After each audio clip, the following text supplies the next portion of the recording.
Why Chumlee is selling the pawn shop for $50,000. Before we start, I would want you to hit that red subscribe button so that you never miss out on any of our videos. Hey guys, what's up? Welcome back to Screen Trends. Chumlee's carelessness has cost the pawn shop a lot. However, it all pays off in the show's TV ratings. Chumlee got his nickname from a Tennessee Tuxedo cartoon character named Chumlee, who was a walrus. We all love him regardless of how dumb he sounds, looks, or behaves. He makes us laugh and adds soul to the body of the Pawn Stars show. That show is really nothing without him. Let's dive in and find out more about the question of why Chumlee is selling the pawn shop for $50,000. Number 1. Samurai swords. Samurai swords are signed by the key heroes of the most famous makers of the Japanese sword industry. Swords are pretty awesome. They represent the age of the weapons from a simpler time and an era long before the invention of gunpowder. Owning a sword is pretty cool too. They're still made with modern techniques to this day, but owning a tri-tick of a sword can be very rare, and you might not even see one in your lifetime. Adding to that, there's honestly a major business for those who can make modern equivalents and sometimes pawn them off as their antique counterparts, which is a scam. Shops like gold and silver pawn shops needs to be aware of that, which is where Chumlee comes in. A customer bought a set of samurai swords one day, and Chumlee was blown away looking at them. He was so enamored by the swords that he spent $4,000 on the pair, which is a lot of money on a pair that he didn't even verify as real. They always have experts check that, but Chumlee didn't do it this time. When Rick heard about the deal, which had happened without his consent, he wasn't very happy. He was so mad he took the swords to a local expert to see what was real and what's fake, and obviously what was the cost. Rick was surprised to know that not only were they real, but they were from a well-known maker and dated back to the 1400s and worth around $13,000. Rick was still mad at Chumlee, as it was a case of pure luck, but the stars were still able to make a $9,000 handsome profit. I'm not going to congratulate you. It doesn't take skill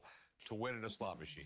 Number 2. Babe Ruth glove. Sports items in the pawn world are a very dangerous thing because not only do you have to look out for the quality items, but you have to look out for the fakes. Chumlee made a deal on a signature collection version of a Babe Ruth glove. Babe Ruth is one of the most important players in the history of baseball. Chumlee made the owner sell the glove for $425, which was a very solid deal. The glove, having such a significant value, was worth much more than that. Even Rick was happy with the deal. It's going to go in my collection.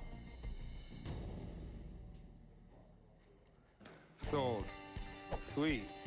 Number 3. Tupac's BMW. The Pawn Stars deal in cars, but most of them are brought to Harrison's attention by Chumlee. One day, Chumlee found a car that was originally owned by a star of the 90s, Tupac. Tupac's death was very mysterious, which gave more value to anything he owned. The car which Chumlee found was the one in which the incident happened with Tupac. The car Chumlee found was the one Tupac died in, and the car was originally restored. It was said by a local appraiser that the car could be worth up to $1 million, which was a big bingo for the Harrisons. I'd auction this car, $500,000 to $1 million.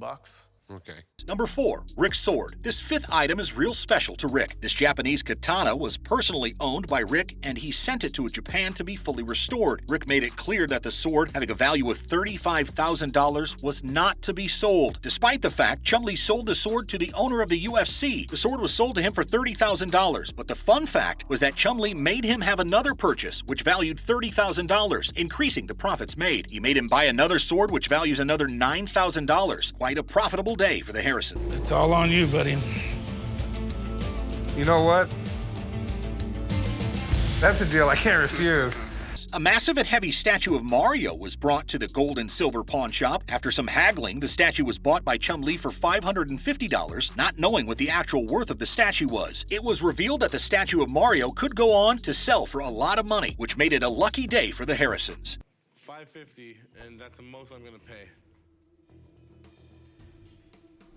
So this brings us to the end of the video. I hope you've enjoyed it. Hit the like button if you did, and don't forget to subscribe to our channel so that you don't miss out on any of our videos in the future. Also, watch the 2 videos that are on your screen because I'm sure you'll love them. With that, I'll see you in the next video.